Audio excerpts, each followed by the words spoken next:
আসসালামু আলাইকুম। আমি আজকে কিছু কথা বলবো বাংলাদেশের ধর্মপ্রাণ মুসলমান ভাই বোনদের উদ্দেশ্যে। ওই পাকিস্তানের অবৈধ পানিতে জন্ম নেওয়া কিছু রাজাকারের বাচ্চা, কিছু পতিতার বাচ্চা বাংলাদেশে আছে, আর এরা বলে যে পাকিস্তান বাংলাদেশ ভাই ভাই।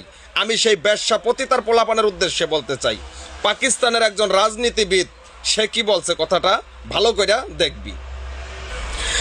ধর্মের ভিত্তিতে ভাগ হওয়া পাকিস্তান বিশ্বে সবচেয়ে বেশি মুসলমান হত্যা করছে।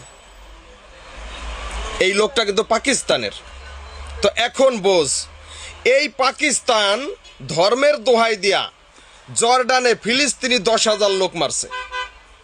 এই পাকিস্তান বাংলাদেশের 30 লক্ষ মানুষকে হত্যা করছে।